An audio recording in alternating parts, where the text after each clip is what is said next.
welcome. This is the first of two events devoted to Syria in the next 2 weeks.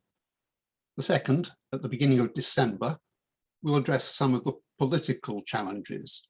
But this week we focus on cultural heritage, and it's a pleasure again to welcome Richard Wilding, today with his colleague Gus Lersten and colleagues from Syria, to talk about the work they have been doing to assist in the preservation of important cultural heritage. And if the technology cooperates, then our collaborators in Syria will, towards the end of the talk, also join in, Syrian government permitting. Richard's work will already be familiar to many of you in our audience through talks he has given in the past on his activities in Saudi Arabia and Iraq. The theme of culture in conflict and post-conflict situations is going to be a significant feature of the RSAA's programme over the next 6 to 12 months, but I will say more about that at the end of today's event. For now, without any further introductions from me, I will hand over to Richard and Gus. Thank you, Michael, and welcome everyone. Thanks for joining us today. We're going to be talking about an organisation, a very small organisation called Ion Heritage. And Ion Heritage was founded 2 years ago by Augustus and I. Before I start the presentation, I just want to show a video which is from our heritage house, the first heritage house that we established in Urfa, just over the border from Syria in Turkey. And it shows a wonderful relief artwork that was carved by a local artist to form the centerpiece for our new media center.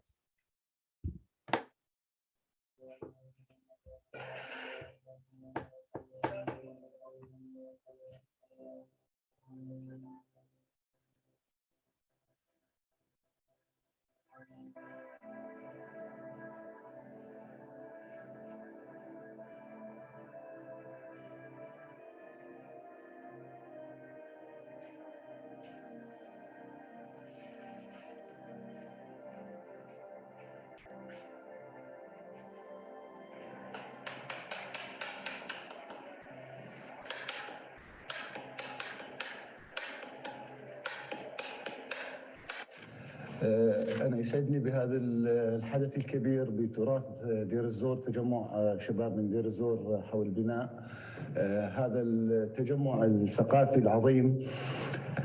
هذا يذكرني بحضوري بمرسمي زمان. أنا اشتياقي دائما للتاريخ وتحديدا حضارة ماري، نحن أبناء حضارة لسنا جديدين على هذا الشيء. كان أستاذ أحمد شوخان من المهتمين في الآثار، كان عندي شغف دائما أتعرف على هذه الحضارة العظيمة، حضارة ماري أو آلهة الينبوع أو تل الحرير بمعنى الكامل. حاولت أني أعمل دمج بين آلهة الينبوع ودسر المعلق كرمز حديث لدير الزور بدير العتيق كبناء دمر بالحقبة الماضية، ببناء أو قلعة الرحبة بالميادين، من أجل أن نثبت هذه الذكرى، من أجل أن نعيد ما دمر من خلال الحروب.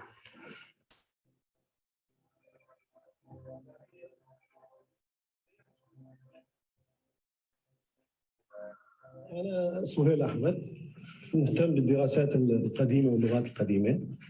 هلا هذا العمل أنا كنت هون ببيت نهرين، هو تعبير عن بلاد ما بين النهرين باللغة الآرامية السريانية، هو تعبير عن تراث ما بين دجلة والفرات، هو منطقة التراث الفراتي بشكل عام. يعني هو تعبير عن حنين الماضي، والماضي يعتبر هو أساس الحاضر والمستقبل، فبالتالي عندما يطلب الإنسان شيء من التراث هو في حقيقة الأمر يطلب تكملة شخصيته المستقبلية. هي دجلة والفرات اللي نحن نعتبرها تقريبا من الألف الخامس والسادس قبل الميلاد إلى يومنا هذا. يعني بحقيقة الأمر لا يمكن فهم أي حضارة إلا من خلال لغتها، لأن اللغة هي تعتبر يعني الوعاء الحضاري من خلاله نكتشف ما الذي جرى في التاريخ. فبالتالي لكي تعرف الحضارة يجب أولا أن تعرف اللغة، لأن اللغة هي الجسر الذي من خلاله أن تعبر إلى المكنونات العقلية والفكرية والنفسية لهذا الشعب أو ذاك.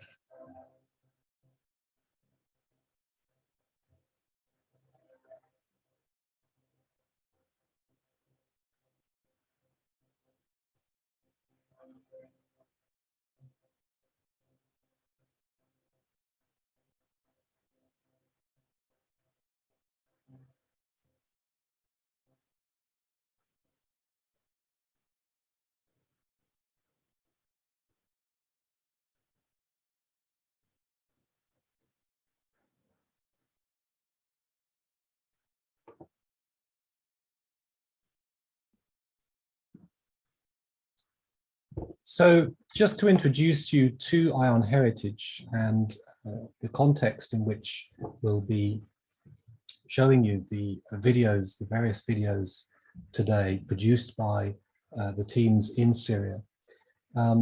Augustus and I first met about 3 years ago, and we realized that we shared an interest in not just the heritage of the Middle East, but also ways in which we could move beyond the context of academia and to engage with people, with filmmakers, musicians, artists, and poets in a more direct way, and encourage the West to take an interest through social media and film, but also to help filmmakers in those regions create interest in their peers in the countries themselves. And we realized that social media was a very good way to do this.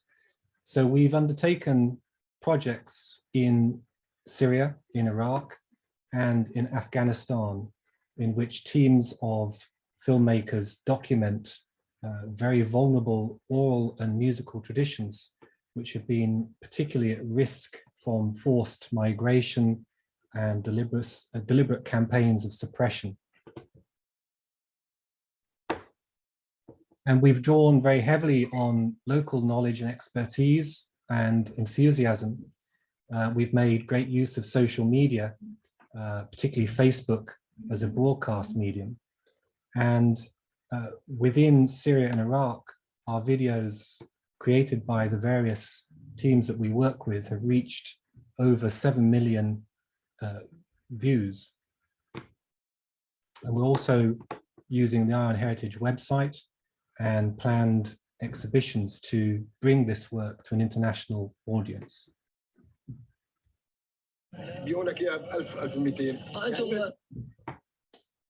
So today we're going to be speaking specifically about our work in Syria, the Heritage of the Euphrates project, and the two media centers, or heritage houses, as we call them, that we established. Firstly, in Urfa, so this is just over the border in Turkey, but it's a city that's home to large numbers of Syrian refugees from Deir ez-Zor. And we set up this first heritage house in 2019. And one of the first things that was undertaken once the building was set up was the creation of this wonderful artwork that you saw at the beginning, created by a local artist. And we thought it was very resonant to show some of the architecture and heritage that's been lost or damaged in recent conflicts.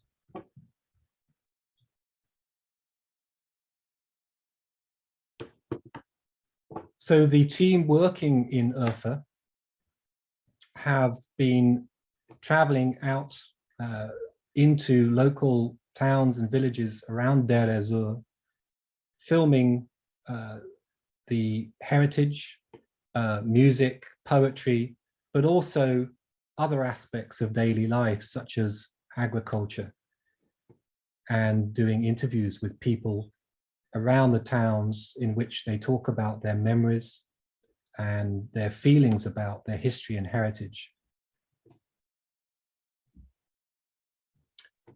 So I'm going to pass over now to Gus, and Gus is going to talk a little bit about the context, the way in which he first engaged with the team that we're now working with in Syria. Yes, hello everyone. Thank you very much for tuning in. So yeah, the background or context to how Richard and I came to be lucky enough really to engage with this Heritage of the Euphrates team was initially rooted in personal friendships, and those personal friendships were kind of forged in a slightly sort of interesting way. I mean, my first interaction with Deir ez-Zor and Abu Kamal, this particular area of Syria along the Euphrates River Valley, was in 2009, 2010, when I lived in the area as a student. But 5 or 6 years later, I returned to the Middle East, but this time serving in a military capacity as part of a kind of wider global counter kind of ISIL campaign. That brought me into contact through this deployment with a number of different people from the region, from villages, cities, and towns that had themselves been exposed to the details of the atrocities perpetrated against them, their families, their cities, their towns, but also their culture. So over the course of a year or so, many of the starting points for some of the most important conversations and friendships that were built during that time were on the basis of this desire to showcase a very, very varied and fascinating culture, stretching from stories about, you know, the Mari dynasty in 1800 BC all the way to the present day. So that friendship has stayed strong and matured over the past 5 or 6 years, and it led us to where we are today, where we're able to sort of synchronize efforts and support our friends really in being able to not only work and operate from these incredible centers in Sanliurfa and Raqqa, but also to deliver quite an important sort of legacy work in terms of archiving this extraordinary culture. So back over to you, Richard. Thanks, Gus. So the work that's being produced, as I said, we use Facebook as our primary platform. But this is just a screenshot of our Heritage of the Euphrates YouTube channel. And the videos that you see here, each of these thumbnails is a video averaging between 2 minutes and 10 minutes long. And this is the output from just the past 4 weeks. So we're looking here at something like 135 videos produced in the course of a month. And this is not work that's being in any way directed by Gus and I. This is a fully fledged team working on the production, the filming, the editing, the storyboarding, and publishing themselves direct to Facebook. And it's really almost taken on a life of its own, with very minimal involvement, or certainly very minimal direction. So, as I said, we set up the first Heritage House in Urfa in 2019.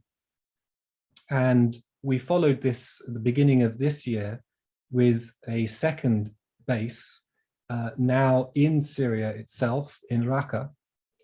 And we felt it was very symbolic to set up something in Raqqa, which had obviously previously been the ISIS capital. And it's a town that's suffered greatly. Its buildings are almost completely either damaged, or certainly every building has an imprint from the past few years' conflict.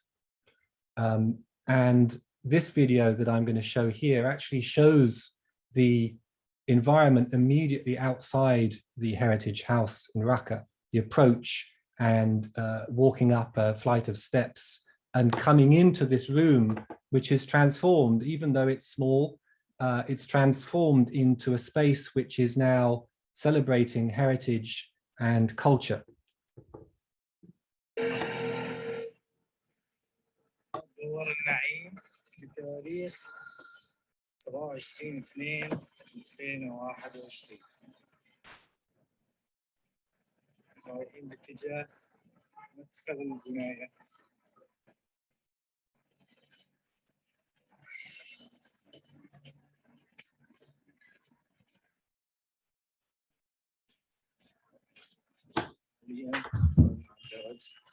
رايحين باتجاه المكتب تراث الفراعنة.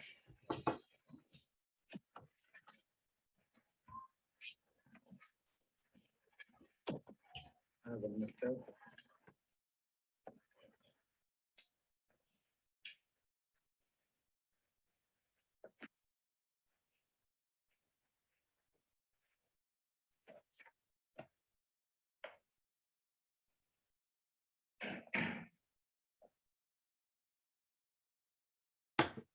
There we go. And with the new Raqqa Heritage House, there's also been a artwork commissioned in the same way as in Urfa, which we'll see in a minute. So before we get to the juicy bit and show you some more of the films, we just wanted to talk a little bit about the thinking behind this and the approach. So firstly, we feel it's very important that this is not an exhibition. This is not something that's static. We don't have a team that creates content, hands it over, and then that's it, and it's just on display. It's an ongoing project, growing organically. The second point is that this is a community that exists both physically as a network in Syria, but also online in the form of the Facebook page. And in fact, it's really Facebook that's transformed this into something that reaches an order of millions. Thirdly, the projects and the themes that we explore are not strictly limited to just Syria. It's a pan-Mesopotamian coverage, and much of the content is actually concerned with the shared history of these regions, going back to ancient Mesopotamia. And lastly, these initiatives are obviously a reaction to the threat caused by the civil war in Syria, and also the cultural destruction under ISIS.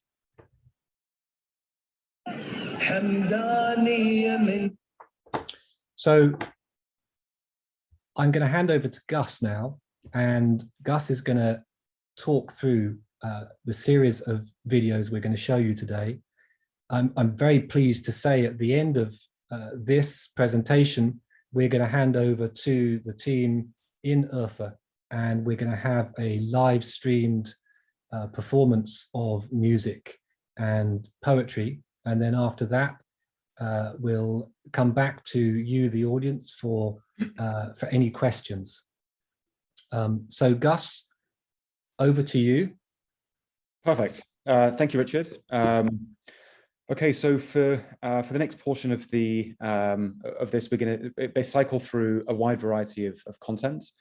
We have decided, just for the sake of this presentation, to try and break things up in certain sections. So starting with memory and oral heritage, and then moving to other sort of themes.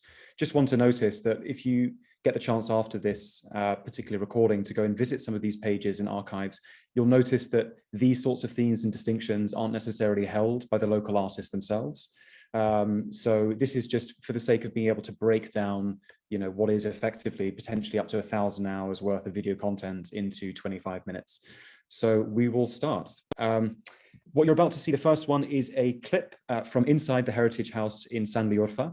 And Abu Yazan, our kind of resident interviewer, has invited a particular known authority on the history of media in Deir ez-Zor. And I'll provide, as in each case with these videos, a small little sort of back brief or summary at the end of each clip. But let's go.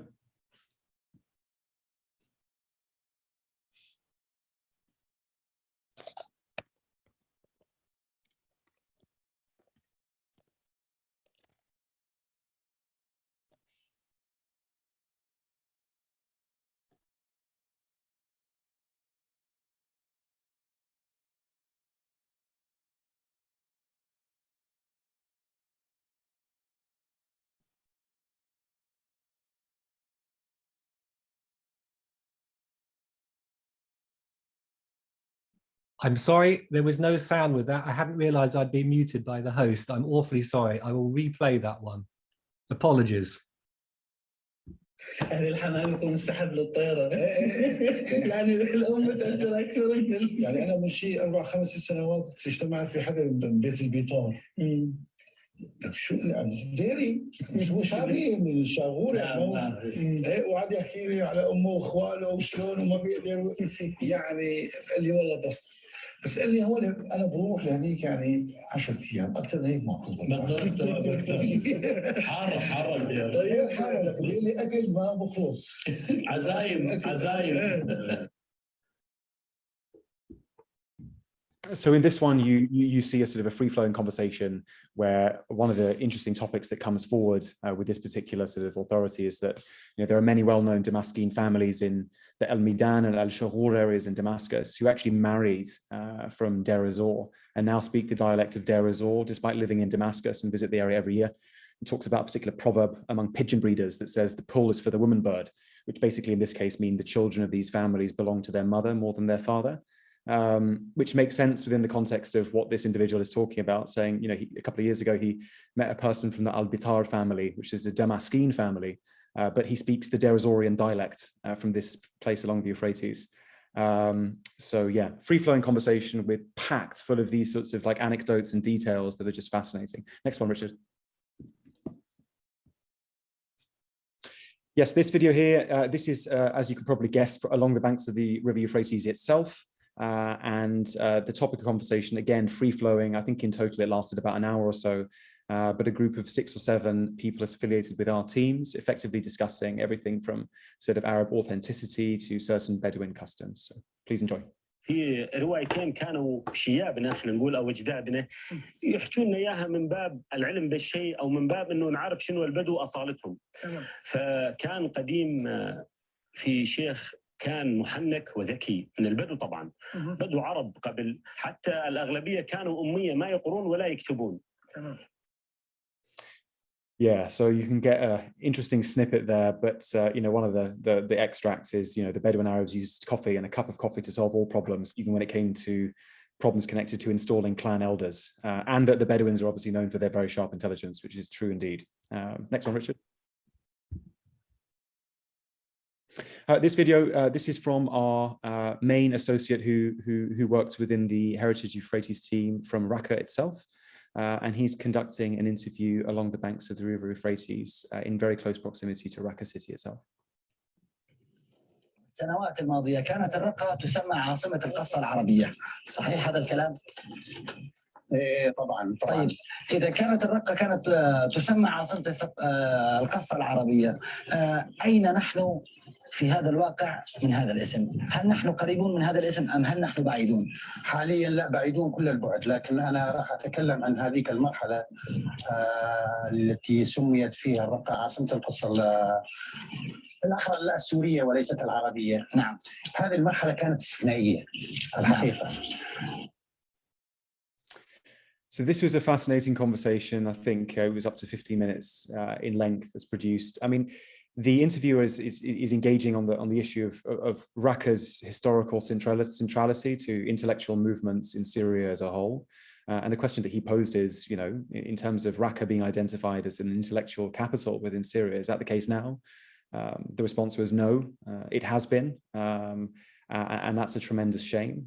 But it's all couched within the context of this resurgence. So they discuss in this interview, the League of Intellectuals in Raqqa. It's a new kind of movement in order to kind of stimulate poetry, literature, and try and almost get back onto that footing after the past, 4 or 5 years. So yeah, next one, Richard.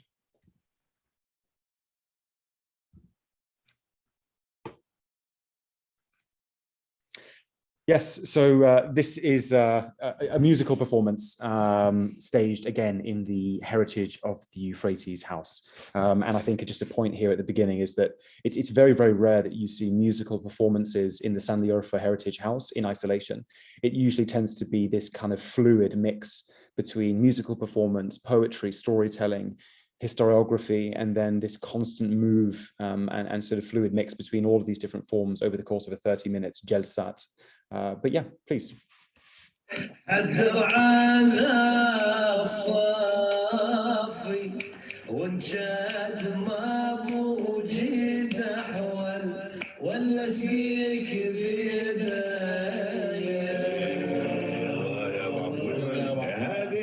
هذا انت عكست المثل يسيب ايدك هذولك ما قعدوا يخلونه يشرب انت عكست المثل ابو عبود هذولك ما خلوه يشرب. اشكرك ابو عبود على الوصفات الجميله وشكر موصول للدكتور عمر والاستاذ سعيد رمضان واستاذنا عبد الله التركي وصاحب النبره الفراتير اصيل راغبتي حياك الله على ذيك الله يعزكم. And that's a brilliant example, and potentially the sort of example of something that you might see if you hang around to the end of this particular show, but all coalescing and agreeing over a particular proverb along the lines of "He who does not hold the cup in his hands does not suffocate," and effectively a session discussing Arab proverbs inherited within the region, along with other popular songs. Thank you.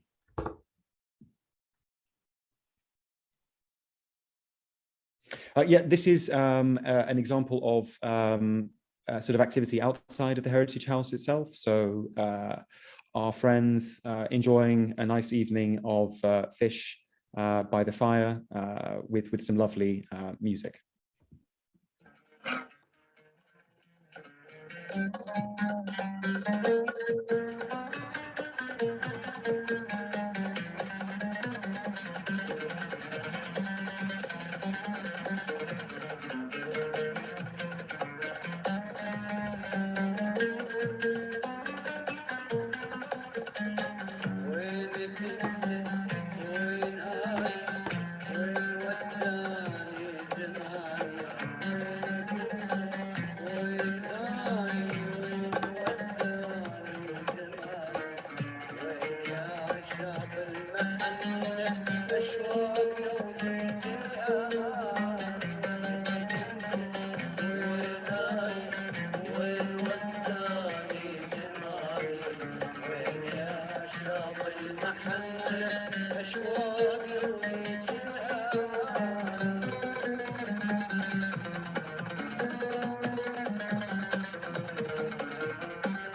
This next performance, again, it just a snapshot, but gives you sort of an indication of the variety of distinctive kind of musical instruments and styles that are brought into the Heritage House itself. So in this instance, we're talking about a musical performance where it's also simultaneously discussing the Takaya tradition.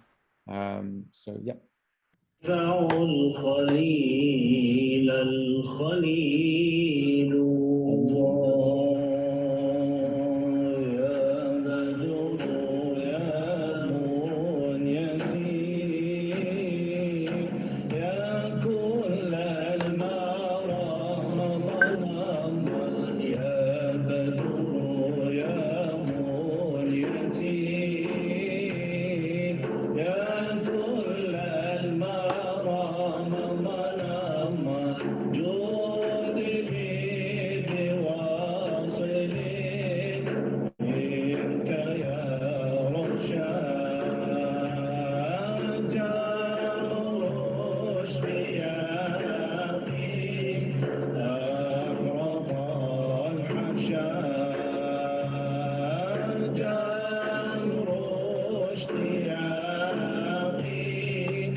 So next we move on to some poetry and featuring our own sort of in-house resident hero and somebody who has been an absolute tour de force in the establishment of the entire Heritage House. And that is Abu Yazan, who you'll be all seeing later shortly from the live stream. وانا نيراني لهيبه وخفت ارقد وتحترق تحت الوساده والسماعه لامستني يوم ما لمستها عجيبة صدري هلهل جنى حطت لي قلادة طالعتني بشك وبحيرة مريبة بعين تسقي والله بادتني إبادة قالت لي دواك ما أقدر أنا أجيده الحب شفته رافع بقلبك وتاده اقنع أهلك ولا تحصل لك مصيبة دا يسري ويعلن موتك حداده قلت أريدك يا أديبة قلت أريدك يا أميرة قلت أريدك يا أديبة قالت لي 6 أشهر قلت أنا ما هي بعيدة قالت لي 6 أشهر موعد أنا والولادة قالت لي 6 أشهر موعد أنا والولادة. So this poem is no surprises about love, and Abu Yazan is I'll sort of translate a small section, but you know he says, "When I found you, I found happiness. Fit while I'm burning with longing, but I was afraid that the pillow would burn from the fire of my longing. She touched me softly and put me like a necklace on her chest. She told me, convince your family because I love you and you love me. Our date to meet is in 6 months. Our date will be like our birth again." This particular lyric or poem is also reproduced in the next video that you're about to see. Yeah. يا ضبية هلا رحمتي عاشقة حامل هواك انت لازم تصبري لا تعذري فإن هجرك قاتل مهضول يمكن ينتحر من توجري قد عفت من وقت اللقاء دراستي وكتبت اسمك على صدر خنجري إن كان وصلك بالكنوز سيشترى راح أشتري حق الله إلا أشتري حق الله إلا أشتري.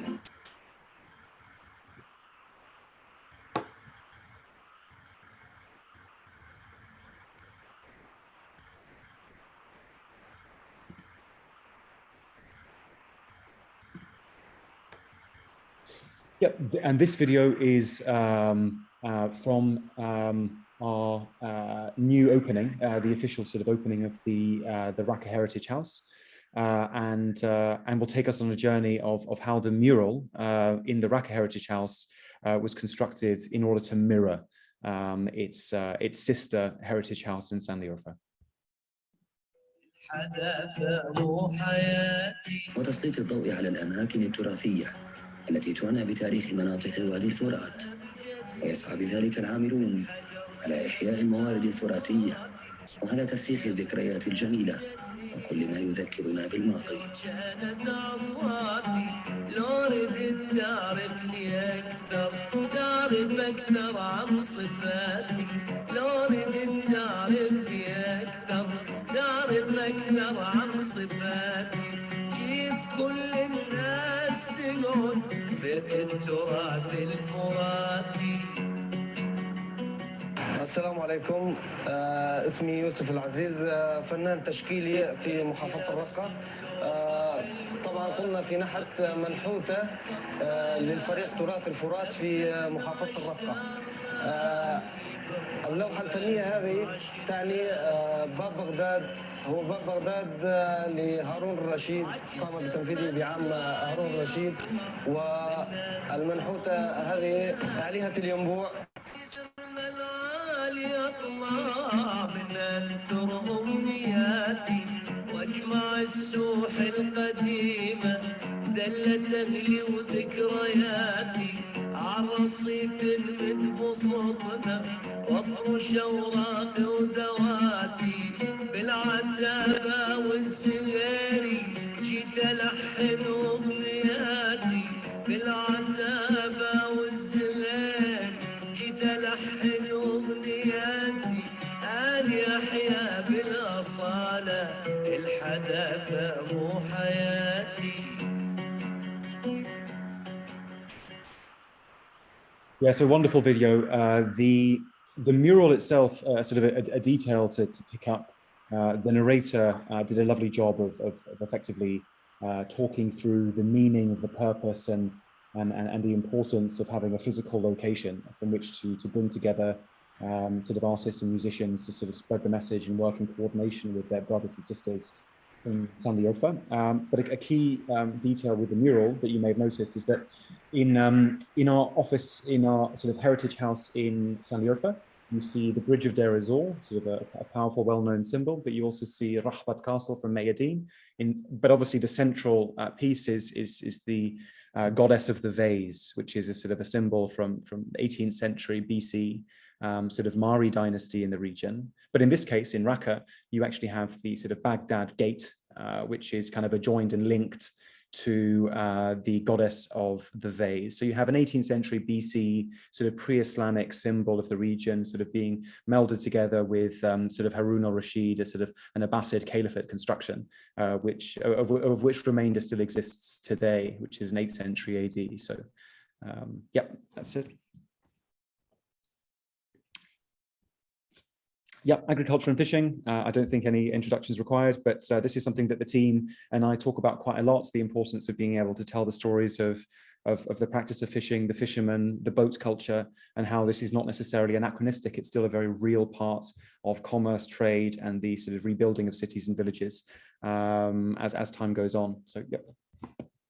يجونك يا ب 1000 1200 يعني لازم يربح له 100 200 ليره، لا بده يربح قد ما ياخذ مننا السمك، بده يربح قد ما نحن. طبعا هاي تجاره بالنهايه. هي تجاره، ما بصير تجاره يجب ان يكون. طيب انا شايف هاي السمكه، هذا السمك انا شفت منه حجم اكبر من اكبر. هذا الكرب، هذا سمك الكرب، هذا صغيره.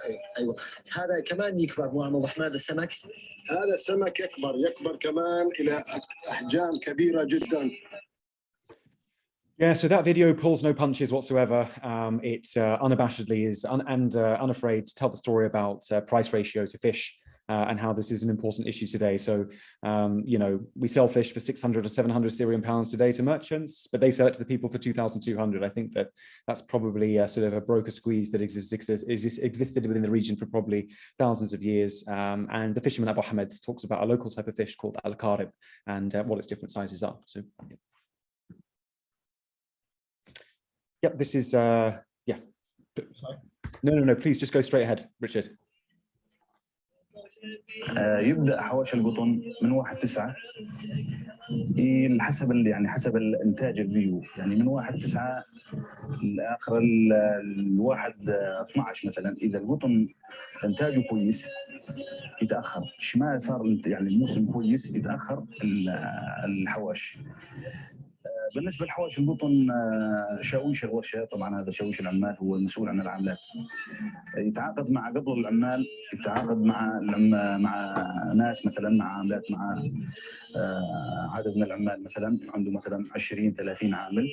قبل ما يصير الحواش يدور عليهم حواش القطن، يعطيهم يعني مثل ما نقول اخيو، ياخذون منه كلمه او ياخذ منهم كلام انه يطلعون معه، فيلمهن بسياره، يستاجر سياره او يكون سيارته على حسابه، يدور عليهم على العاملات ويجون على الحقل. يجون يعني لازم يكون الساعه 5 قبل ما تطلع الشمس موجودين بالحقل، يظلون يشتغلون حسب قلت لك، يعني يظلونها الى للغياب، الغياب الشمس.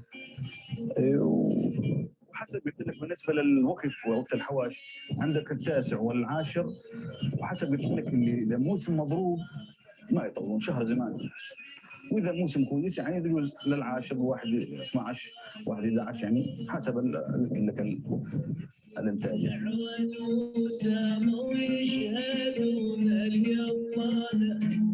سحبني بسعر الموسم ويشهدون القطان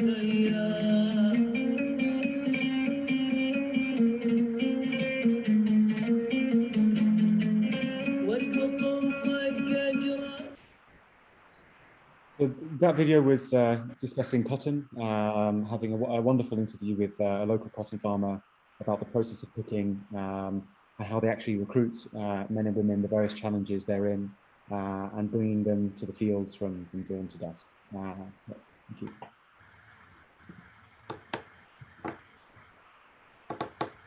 So now we'll quickly dive into an example of some content that the team have been very, very keen on over the past year, which is sort of introducing the family units and other female colleagues in order to tell their stories and sort of represent part of that wider outreach effort to be able to engage with as many different audiences, mothers, families, as possible.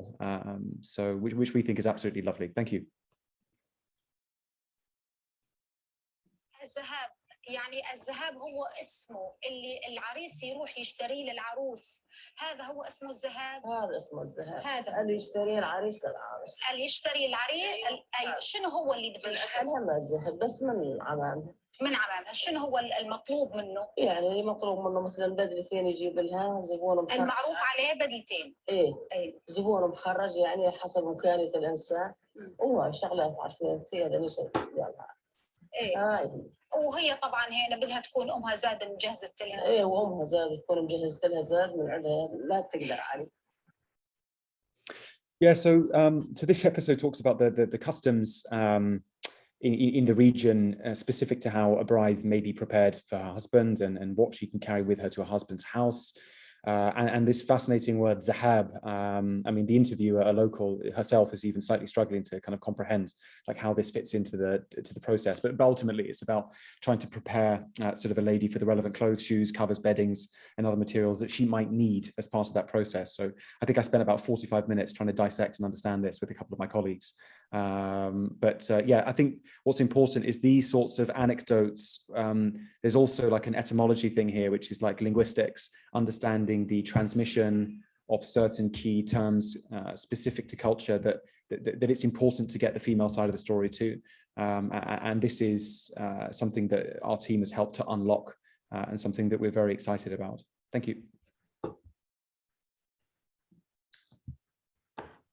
Yeah, this is a local tour. Our associate from the Raqqa office is on a walkabout in Raqqa city, and he is going to be playing around with interesting expressions. Again, a linguistic point.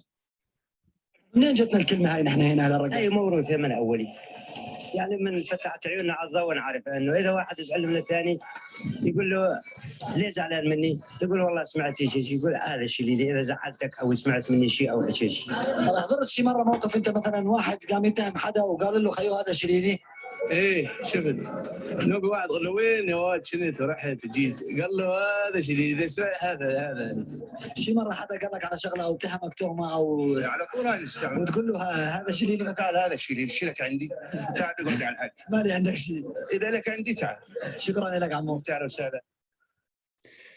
Yeah, so this is, I mean, this episode basically focuses on one word, shlili. It's sort of like a sort of a point in the dialect loosely specific to when you want the other person to prove that I'm wrong and to bring evidence. So sort of, you know, slang dialect, but a single word that is Raqawi. And again, I think just points to the broader efforts of the team who really want to concentrate on these sorts of things, these small little expressions that in and of themselves open the door to an entire kind of history. Yeah, thank you. ليش قال رقتين ما هي رقة واحدة؟ هنا سؤال ذكي وجميل جدا. الرقة ورقتان. أيوة.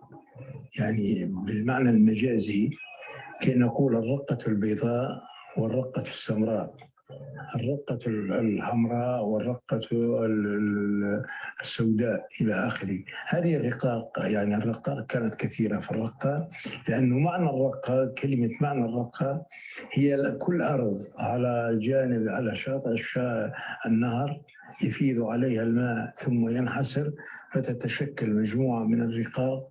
الرقاق هذه تشققات في الأرض والواحدة منها تسمى رقة. لذلك عندما قال بالرقتين يقصد بها الرقة البيضاء، والرقة البيضاء هي حاليا حي المشلب، والرقة الرافقة التي تأسست، الرقة البيضاء تأسست قبل 1000 سنة من الرافقة. This is sort of a poet and architectural historian of Raqqa called Rabi al-Raqabi, and he discusses really the sort of the architectural components of Raqqa, the fact that there are actually kind of two Raqqas, so Raqqa al-Baida, which is in the sort of al-Maslahab neighborhood, and then Raqqa al-Rafika, which is the city inside the old wall. But just a fascinating kind of insight into not only the meaning of the word al-Raqqa, i.e. the cracks that appear on the coastal land after river water recedes, but also into the different kind of historical and architectural components sort of over time. Thank you. يعني على ما سمعت مفعمة بالحياة، السينما، رياضة، مسرح، موسيقى، ثقافة عالية جدا، يعني بها ناس أدباء وأطباء وضباط عسكريين ومحامين، وفيها كل الشرائح المثقفة الاجتماعية المثقفة. أيضا كانت العادات الفلوجة برمضان جميلة جدا، يعني بعد تشوف بالصيام الناس تروح للجامع تسمع وعظ العصر، بعدها الفطور كنا صغار نطلع على الرصيف نقعد ننتظر يضرب الطوب ويأذن يقول طق الطوب واشتعلت المنارة ويروحون يفطرون وراها العالم طق الطوب اسمع يا مولى. احنا نقول طق الطوب واشتعلت المنارة. So this is a really I think special example of how, because I can imagine there are people in the audience already who are thinking, right, hold on here, I'm talking about the heritage of the Euphrates, and 99% of all the material that I'm seeing is very Syria specific. So Deir ez-Zor, Mayadeen, Raqqa, and it was our intent to really try and actually tell this story in a way that was slightly bigger than that. And this individual is actually from the city of Fallujah in Iraq, in Anbar province, and has actually joined the Heritage House to talk about commonalities, differences in literature, in culture, connections, distinctions, and represents one in dozens of shows and episodes that we've done with our Iraqi friends in Anbar province and across other areas of the Euphrates, where stories, games, myths, literature, storytelling are actually shared and engaged with in musical forms. So yeah, wonderful.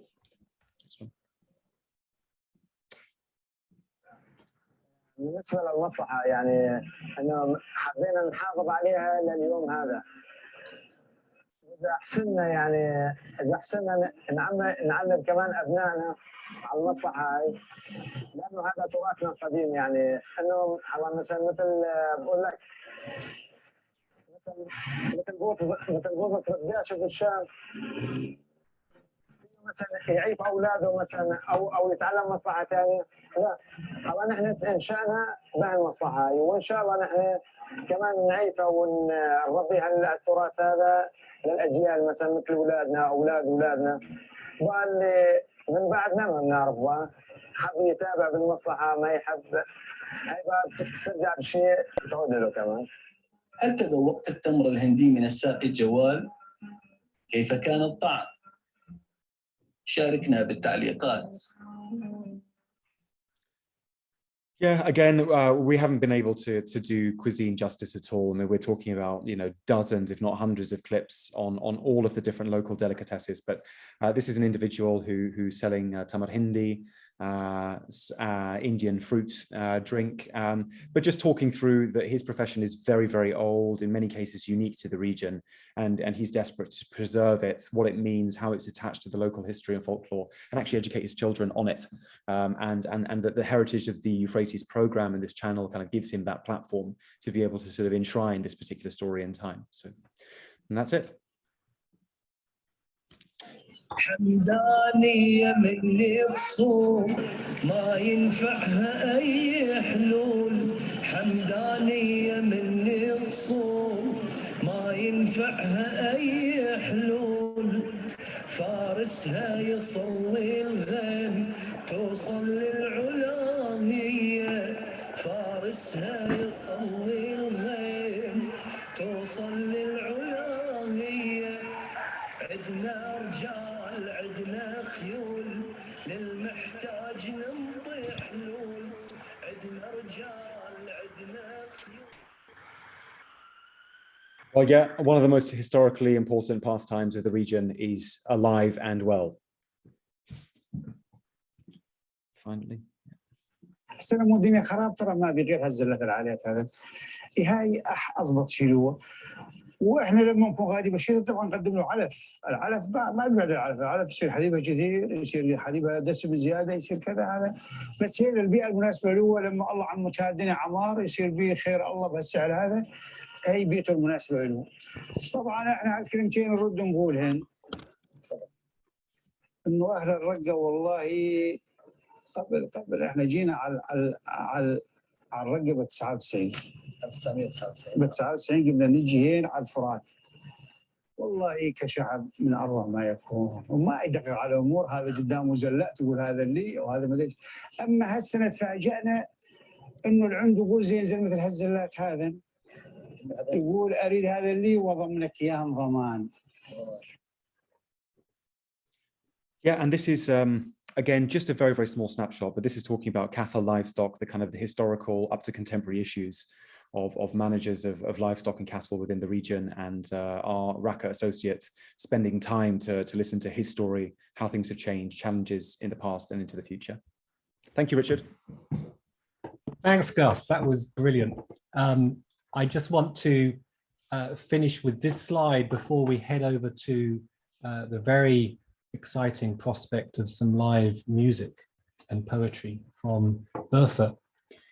But before we do that, I just want to bring up 2 or 3 points. I'm sure there'll be other issues that will be raised in the discussion after the music. But here I just wanted to mention the importance of social media in our work. I think that social media has developed a very negative set of connotations in the West, but in the Middle East and in the East in general, it still plays a very important role, and certainly in the work that we've been doing with our communities.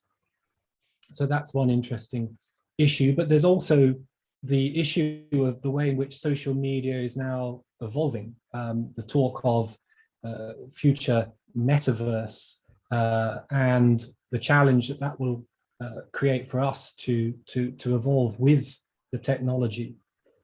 I also wanted to just mention some of the challenges that we face working with our colleagues in countries like Syria.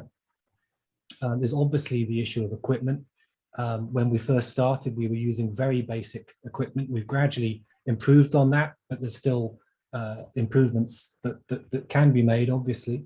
There's the issue of getting the material out of Syria using various methods. And there's the issue of training, making sure that we are developing both the quality, the technical quality, creative quality. I think that one of the really interesting things for me has been seeing the way in which the quality of production has improved without actually a lot of input from us. The change has largely been driven from the teams in Syria. And then finally, just wanted to mention that really as an organization, we are in an embryonic state. We're very small. We've got by so far without any external funding.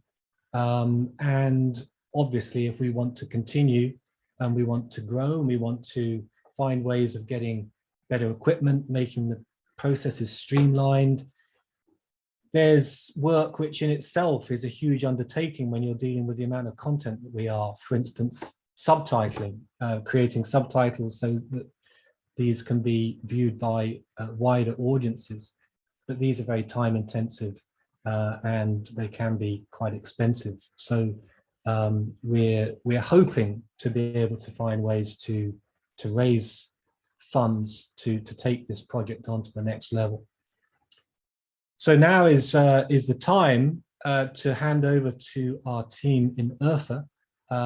Forgive us if there's any hitches. It's not easy to undertake something like this, and I think it's probably pretty unique. I'm not sure I've ever seen anything like this done before. So hopefully it will go smoothly. Just forgive us if there's any communication just while we set this up. Thanks, Gus. Over to you. Yeah, just a quick one. Richard, to get, they're live now. I see them, they've got sound on. I'm going to speak to them in Arabic quickly to get them going. Yep. Is there any way of you being able to make it, they get the full screen, so to speak? I will pin them. So I don't know, Michael, Richard, perhaps if there's a way of, pinning the Heritage House so that they are full screens. The audience can actually see the proper performance, not just a small thumbnail. I think that's what we should be, that's what I'm getting now. But I think when they start, it will automatically switch to them if we mute. So you and I mute and that should work. اوكي. حلا ابو حازم جاهزين؟ اوكي تمام بانتظاركم. اهلا وسهلا.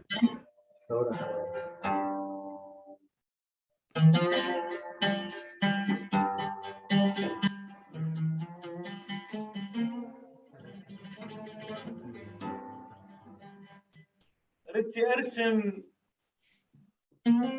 لوحة حلوة واكتب لكم خط حياتي، ابدا من عشتار ناري وبالرحبة اجمع شتاتي، وعد جسرنا العالي اطلع ومنه انثر ذكرياتي، وعد رصيف نمد بسطنا وافرش اوراقي ودواتي، واجمع السوح القديمة ودلة اهلي وذكرياتي.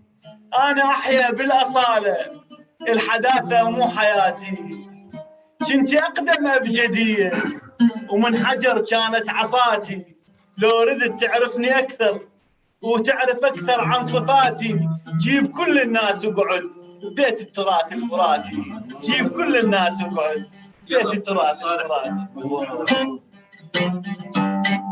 شاركنا السبب ومن عارك خدوا ناشيد الله يبارك جودي، ضوت ابراج والويل لما نجيب العود،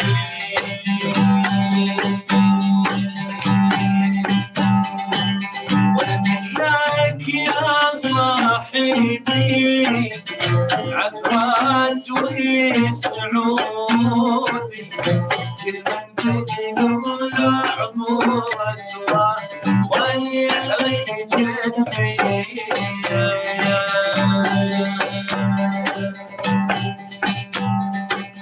والغالب ليل عندي ما فيها كل لونه، من كثر رفع الخصم والوصيح معلومه،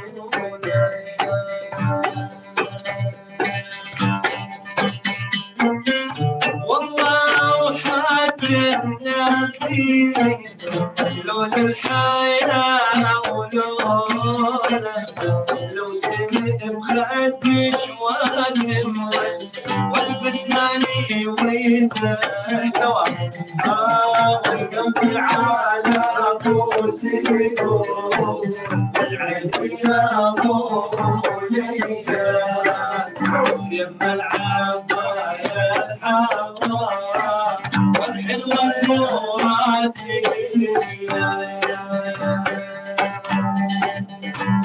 يمك عالي يمك عالي الغالي بجمر الغماوة انت تعالي، بعد ما يغيب القمر سمرة عالي، تشوف من يلحم شوى ونجرى على المايه، والقلب على موسيقى عيني يا بوليه يم العباية الحمراء حلوة الفراتي.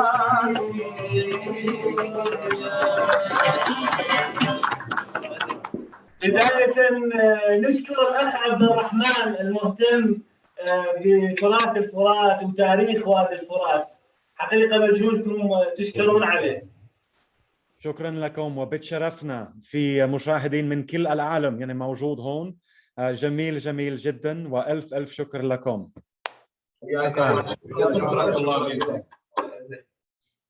Okay, over to you, Michael. Okay, I think يعني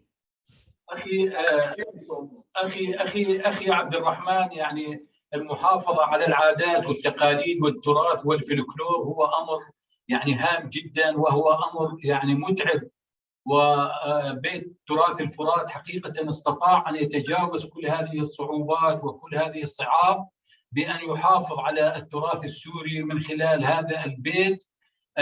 يعني بصراحة هذا البيت الذي بحاجة إلى الدعم وإلى المساعدة، إلى الدعم بكافة أشكاله وأنواعه من أجل المحافظة على التراث السوري. بيت تراث الفرات هو ليس لمنطقة الفرات، هو لأبناء سوريا عامة، لأبناء الخابور ودجلة والفرات والعاصي وبردة والبادية الشامية والحماد وكل سوريا. وإن شاء الله نكون قد ننجح في عملية المحافظة على التراث وعلى العادات وعلى التقاليد وعلى الفلكلور السوري.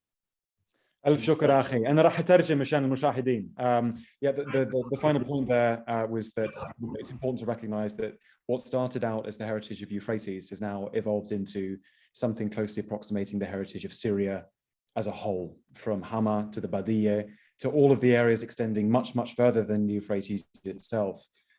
So thank you to everyone combined for having put so much effort involved and to have become almost sort of an emergent national symbol rather than simply a Euphratean one.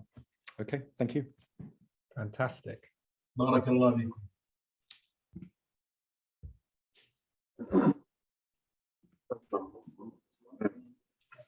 Thank you, Michael.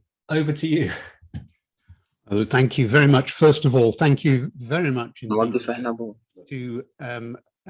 to all of those joining us from the Heritage House. It's a wonderful performance, and absolutely, as Richard suggested, I think it is the first time, certainly the Royal Society of Asian Affairs has ever had a presentation quite like this, and very vivid memories. And I was particularly entertained by seeing my own picture appearing on a computer screen in Eartha. That was quite entertaining. I want to just pick up some questions. First of all, members of the audience, please do ask questions. If you would use the question and answer channel using the button at the bottoms of your screens, we will do our best to answer. We have relatively little time left, but let's see what we can get through. And on a very first and very concrete note, as it were, Anthony Wynne asks, are the weavings on the walls hand weavings? In case you're not aware, Anthony was at an earlier stage in his life something of an expert on carpets. He's a textile interest here. Gus. You know what? At risk of not wanting to give you the most precise answer in terms of textile, what I can do is, since we've already achieved a video live link up with Urfa, perhaps I can put you directly in contact with the actual artist himself, and you can actually potentially do a live video call to go through it step by step. What about that? Yeah. Yeah, not my specific specialty, but let's try and take that offline and organize it. Thank you. Certainly, thank you. So can I then moving on?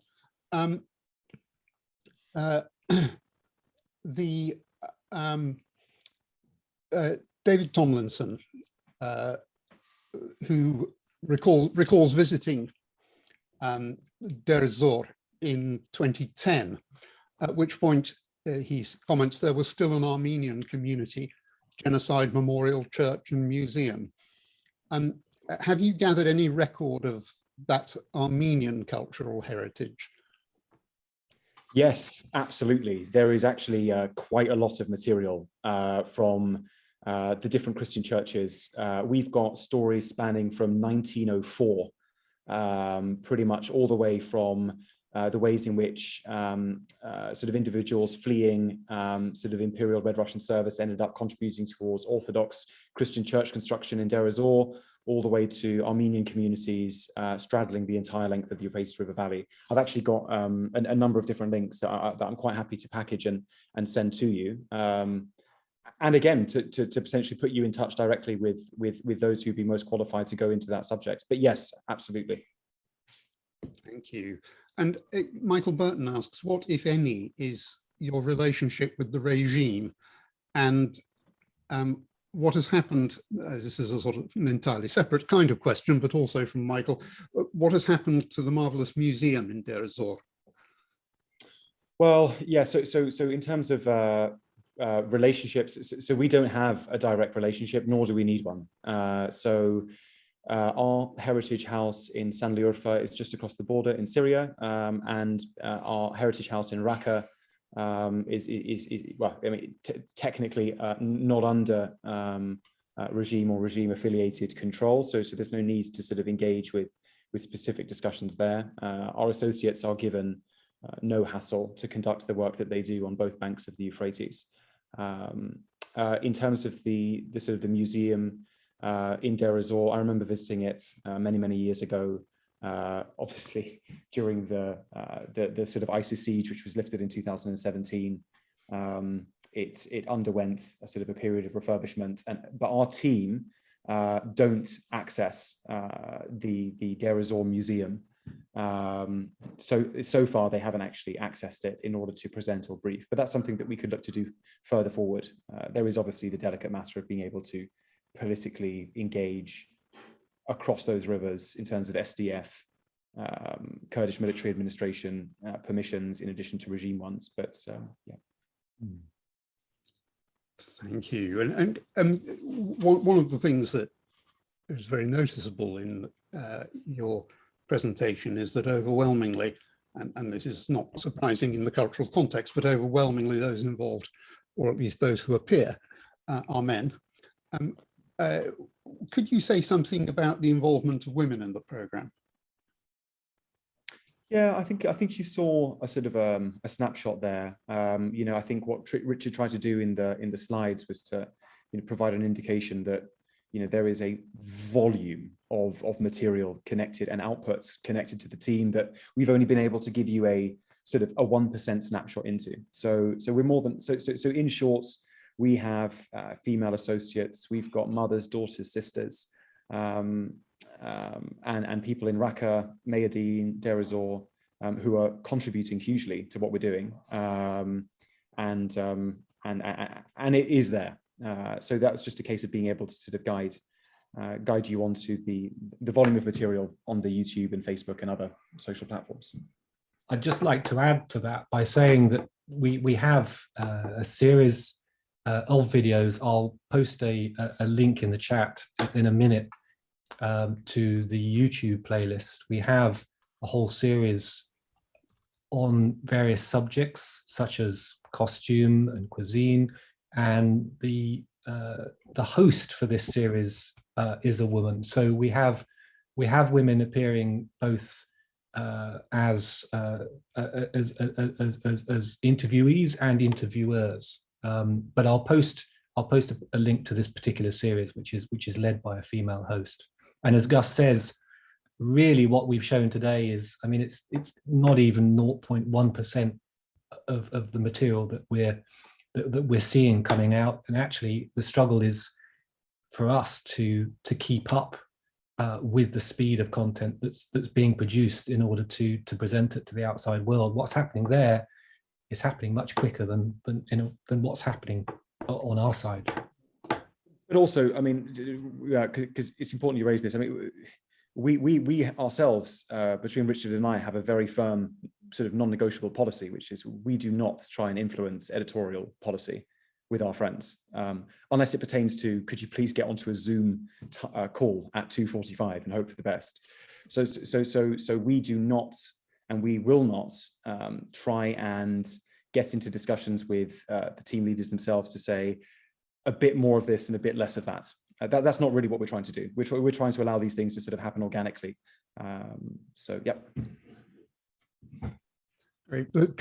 Just a last couple of questions, and then we'll have to end, I'm afraid. But Christine Brown asks, are you aware of the Lost Origin Sound series that recorded music of minority religious groups in Syria? Have you had any involvement with them? I for one, no, but that sounds fascinating and would love to have a look. No, I haven't. Richard, have you? No, I've not heard of them. Okay, well, let's see if, Christine, if you would like to pass on the details, email me and I'll make sure that it reaches Richard and Gus. And the last one from Sir Terence Clark. The Saluki is very much part of the region's cultural heritage. Have you collected relevant material? I've not seen a Saluki in any of the videos. Gus, have you? No. That's a good one. We should do that. That's a very good one. Again, I think I need to be humble enough to recognize that I'd love to be able to get back to you. You never know. Maybe maybe yes. Could we get back to you, Sir Terence? I'm sure he'll be happy to hear from you. I'll forward anything you wish to pass on. I'd just like to draw attention to the YouTube link I've posted in the chat for anyone to catch quickly before we cut off. That's the link to the playlist I mentioned. That was a whole series which I would strongly urge anyone to watch. Excellent. Thank you for posting that, Richard. We do need to stop there, I'm afraid. I'd like to extend our very warm thanks, most of all to our Syrian guests, but also, of course, to Gus and Richard for their presentation today and for making it possible for us to see the Heritage House in action and for giving us a very good insight into what is being done there to preserve the cultural heritage and give an insight into some of the difficulties involved in doing so as well. As I mentioned at the beginning of this talk, we will in 2 weeks' time be hearing about the efforts being made to keep alive the prospect of a democratic Syria, and I hope that you will join us then. On the 16th of December, we will be holding an event at the Aga Khan Centre in London when we will be continuing the theme of the role of cultural heritage in post-conflict situations, and when the keynote speaker will be Rory Stewart. Rory is, of course, well known both for his role in UK political life prior to 2019 and for his foundation of the Turquoise Mountain Foundation in Afghanistan. He is now based in the United States and he will be speaking to us online from Yale University, but this will be a live event which you are welcome to attend in person. We will be sending out details of that very shortly. In the meantime, thank you all for joining us today, and we look forward to seeing you again soon. Thank you very much. So much. Bye. Thank you. Bye-bye. Bye.